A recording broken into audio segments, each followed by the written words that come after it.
common organizational design. So in this we are having simple structure, bureaucracy and matrix structure. So we'll see in the next.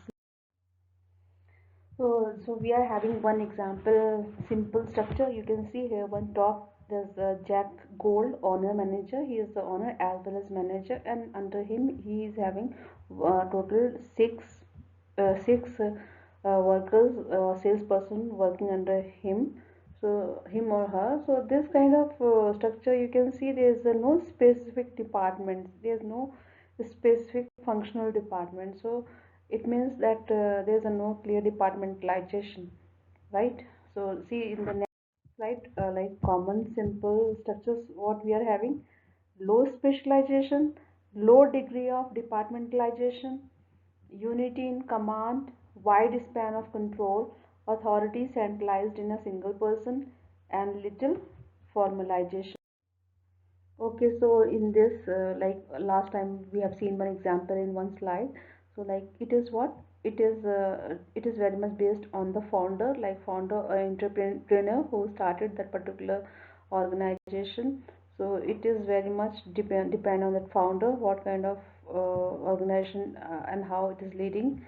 And the person who started that organization is an important decision maker and having very little formal structure, and then that person himself or herself is directly supervising all the activities happening in the organization and every employees also.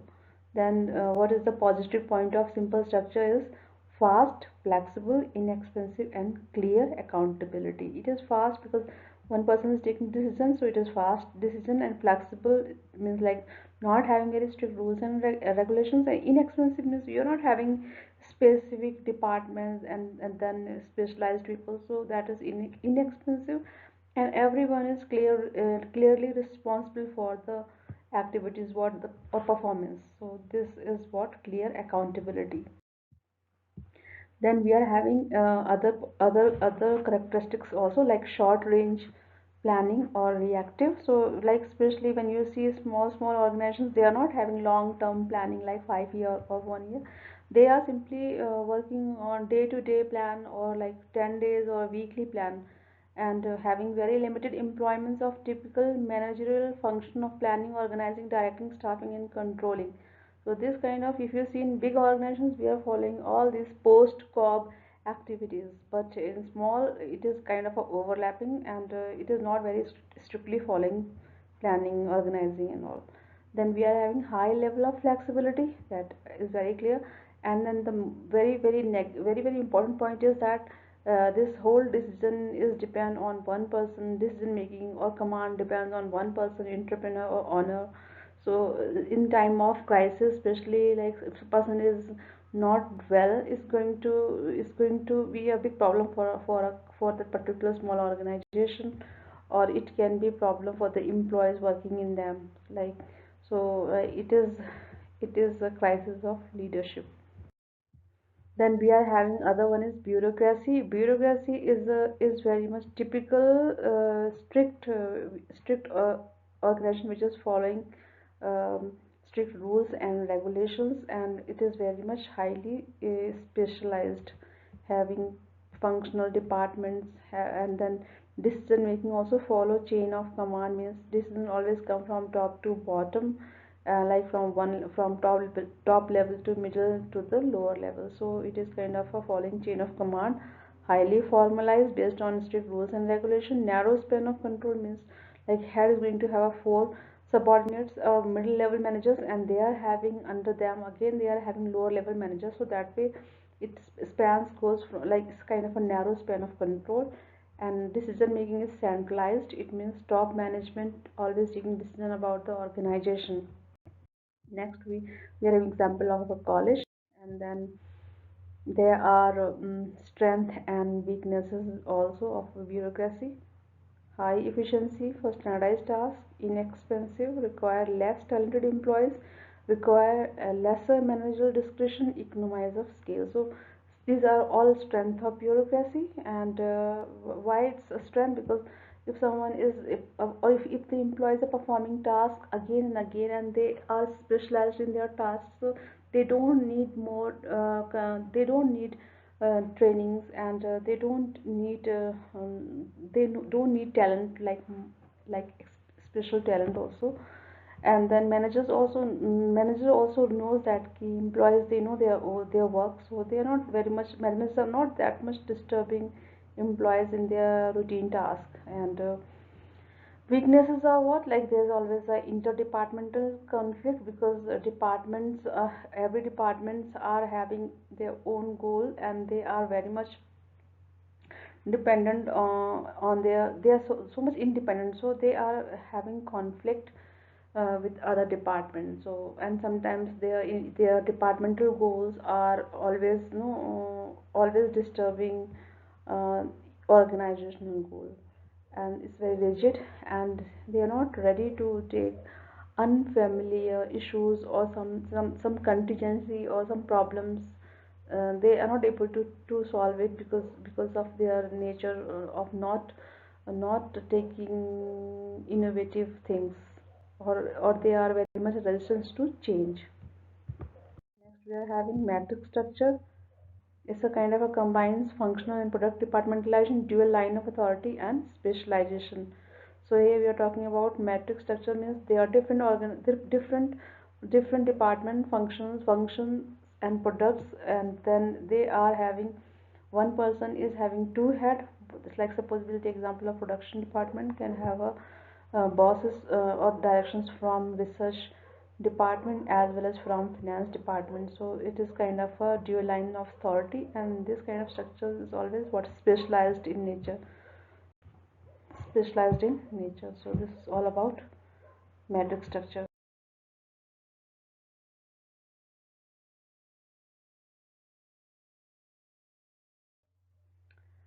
The virtual organization, so it is also called network or modular organization. And this is virtual organizations are actually kind of a core organization, consist of executive team, and most of its business functions are outsourced, or getting all kind of activities done by different organizations. So it is mainly a small team. This is what we call virtual organization.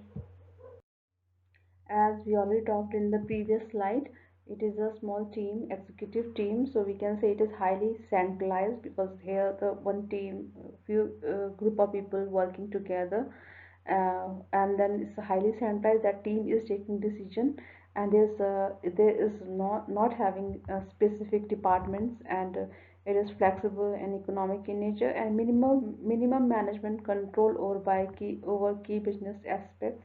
So especially there are some companies, those who are having very few people working in that particular organization, executive team we can say. And that, like there's one company, food company in US, that food company is having only 28 people, those who are working in that particular company, and they are outsourcing all the services from different organization, from procurement of resources, and then cooking food, and then delivery of services to the customer. So all the activities, all the businesses, they outsource for their company, and then they are delivering food in US. So this kind of organization is called virtual organization. This is also one example of virtual organization. You can see here in the center, executive group, and then they are outsourcing advertisement from advertising agency. Then they are having different independent research and development consulting firm helping in terms of research and development, and they are having factories in South Korea also helping them to perform their business activities. And then they are having sales representatives also, those who are doing sales activities, so for that particular company. So this is a very good example of virtual organization. Okay, so now we'll see the strength and weaknesses of virtual organization. So what are the strengths? The first one is each project can be staffed with best suited talents. It means like in virtual organizations, the executive team is free to find out the best talent available for them to work with them. So this is kind of, they have a choice to select the people, select the company, like talented company which they feel fit for their organization. Second thing is minimal bureaucratic overhead. So they are not having big staff or like departments. So in that way they are not having that expenditure on bureaucratic structure. Then there's a less long-term risk as well as cost. And then other way, it is flexible also. There's a flexibility in terms of time and in terms of selection. And here the people are free to give their own different new ideas also. So it is kind of a innovative in nature. And then what are the weaknesses we are finding in this kind of virtual organization is it is not very much clear about their responsibilities and goals, because here we are not having proper departmentalization, proper bureaucratic kind of structure. So sometimes members are confused with their responsibilities also. And then next point is like cultural setting and lost shared goals. It means like people are not interacting and employees are not interacting like a regular organization. So they are not very much connected and in that way. And people and employees and people or workers from different countries and location geography, so they are not in a regular communication, and they lost that kind of culture, organizational culture. And they are also finding difficulty in sharing information as well as because of connection.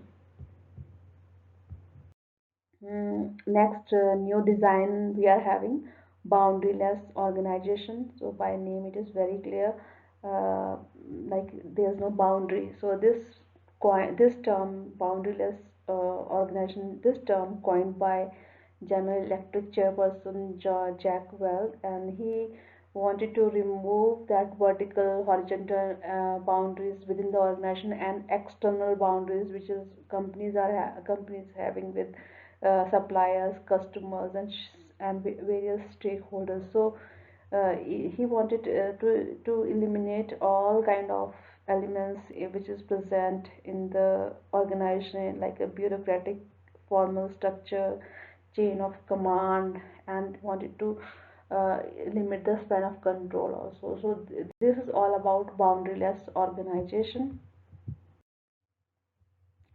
So, and the most important thing in boundaryless organizations are what?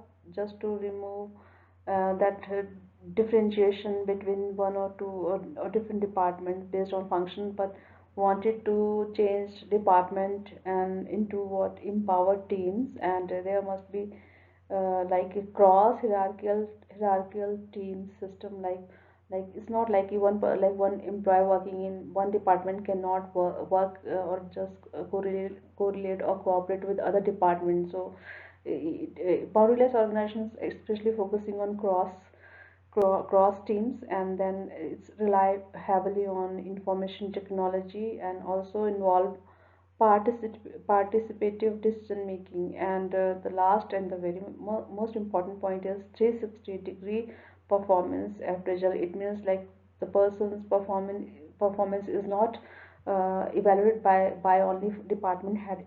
It evaluated by department as well as from customers point of view, from manufacturers point of view, from like all level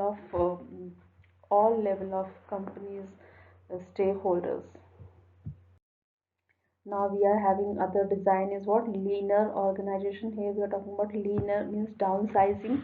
And the meaning of leaner or organization or downsizing is what? Systematic effort to make an organization leaner by closing locations, reducing staff, or selling of business units that don't add value. So like if you see, like expansion is one extreme where organizations are opening new units in different locations and different countries. But there are or some organizations, they are focusing on closing down locations and reducing their employees and staff and their units. So and why they are undergoing this kind of activities, downsizing? because that particular unit or that particular business unit in that particular place is not that much value adding or revenue adding unit. So best way is what to reduce or just to close that particular unit. So and could be used to reduce bureaucracy and speed decision making, as it's going to help in what reducing bureaucracy, formal rules and regulation, and helping in taking fast decision. Next, we are having other important characteristics of linear organizations are what? Lower cost, high profit, higher share price. So, if you are going to close units and businesses where employees are not employees working in that particular organization, but that unit is not giving any profit to the organization, so better to close it.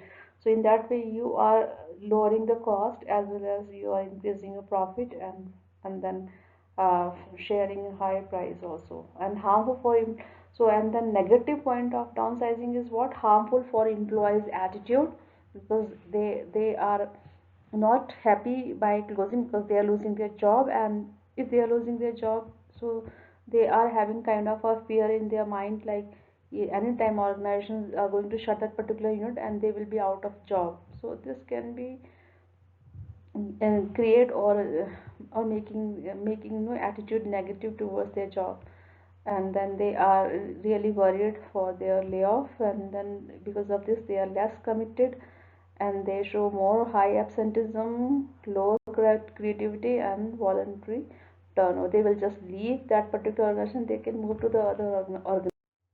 Of course, downsizing is a kind of a negative thing for the employees. So, organizational head or owner or entrepreneurs or CEO need to work on these things. First one is what? Investment. So when they are downsizing, they have to see that like where they can focus more on and like more on especially on core competencies, and they have to invest on more work involvement practices. And second thing is communication. Before they go for downsizing, they need to communicate these things to employ why they are downsizing or leaning organization. And then they need to involve them also to be part of this kind of downsizing, and try to make them less worry about their their job and then their future, and they try to help them uh, to to get the job also. This is what we call assistance. Now just see in this particular slide there are two diagrams, two pictures. One is mechanistic model, second one is organic model. So the mechanistic model is something which is based on routine, or which is kind of a formal structure, and which is based on very much rules and regulation. And second one is organic structure, where means like which is very much based on evolving uh, naturally. So now we can see here mechanistic model is what? High specialization, rigid departmentalization, clear chain of command, narrow span of control, centralization, high formulation. So you can see these all are the characteristics of a formal organization and bureaucratic organization. Organic, this is informal kind of structure where we see cross functional teams, cross hierarchical teams, free flow of information, wide span of control, and decentralization. So this is all example of organic model. Now see that why do structure differ. So we are having four important characteristics, or you can say variables. On that basis we can say one organization is differ from another organization. So first one is what? Organizational strategy, second is size, third one is technology, and fourth one is environment. So we are having four important variables, factors, on that one organizational structure differ from another. So in that organizational strategies we are having innovation strategy, cost minimization strategy, and imitation strategy. We'll see in the next slide. Now we are having companies those who are very much focusing on innovation. So their strategy is what? Innovation strategy, and they are emphasizing on the introduction of new products and services. So Like we are having a number of examples, like Apple company. Apple is always focusing on innovation. Then we are having, especially if we talk about technology based companies, they are focusing on innovation. And and when they're focusing on innovations, they need to make their employees and their departments, people or employees, to be free to give innovative ideas. So their structure is different from other structure, other company structure. Now next we are having cost minimization strategy. Here a cost minimization, by name it is very clear, they are trying to reduce the cost of production. So if they are going to reduce the cost of productions, that means they are not focusing on innovation and development of a new product. So they are mainly focusing on minimizing the cost, and how they can minimize the cost by emphasizing on tight cost control, avoidance of unnecessary innovation or marketing expenses, and price cutting. So this is all example of a cost minimization strategy. Next we are having imitation strategy. Here here the strategy that seeks to move into new products or new market only after their viability has already been proven.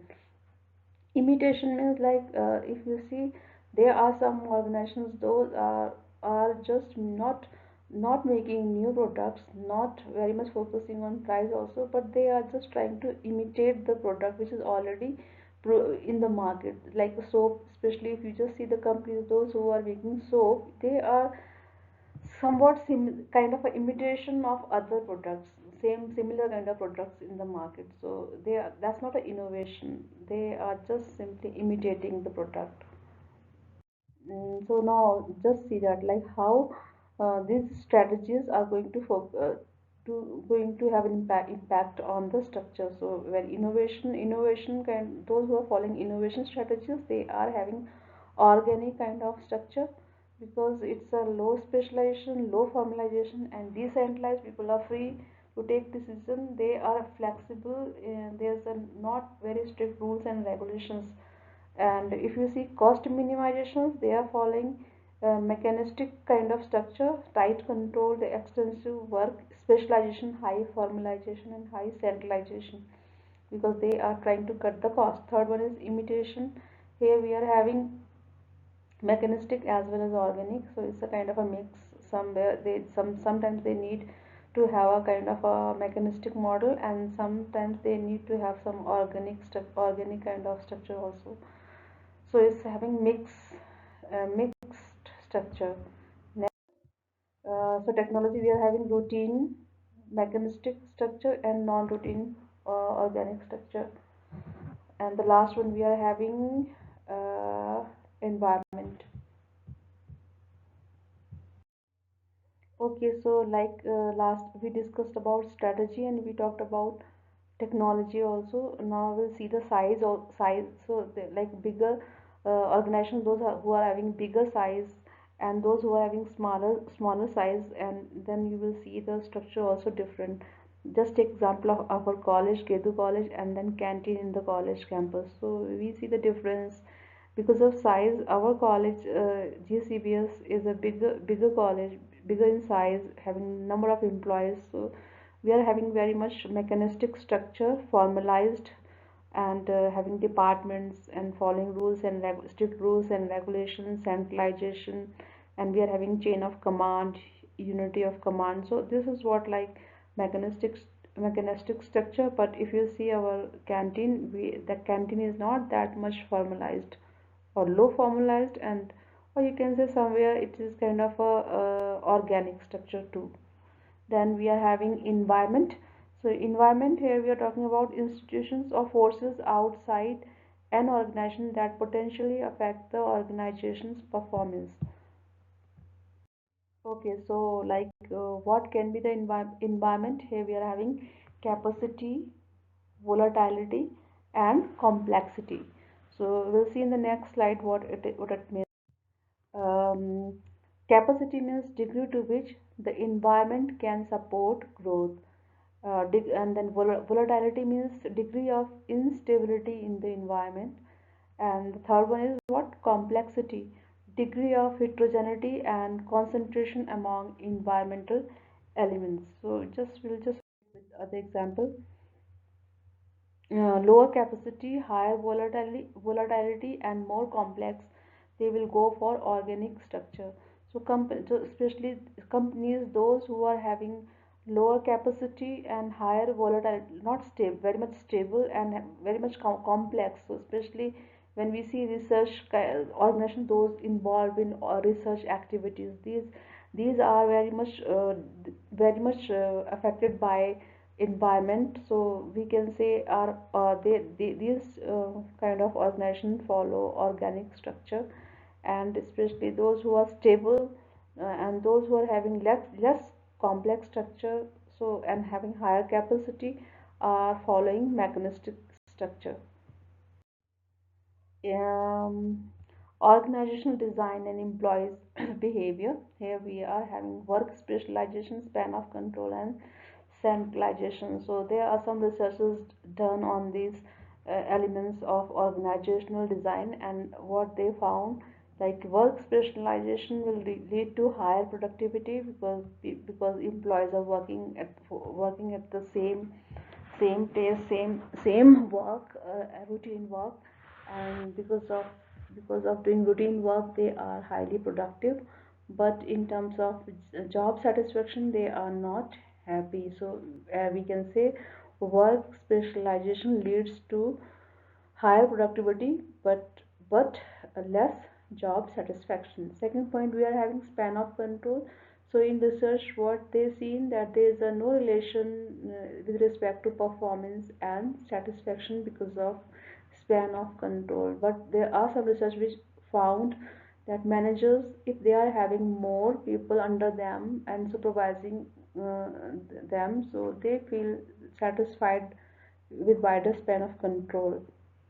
Next point is centralization. In that case also, there are some research found that people, those who are employees, those who are under centralization decision making, they are more satisfied than decentralized decision making.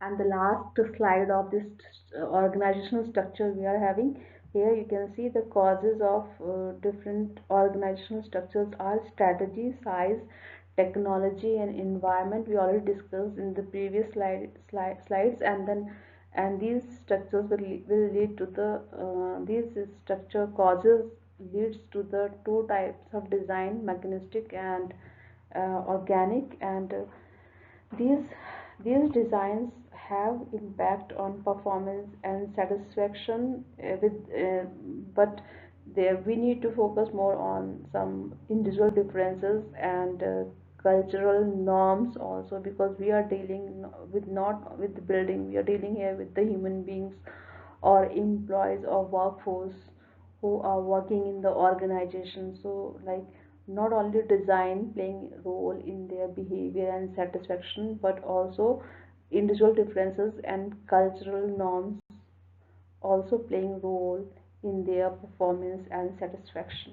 This is all about organizational structure.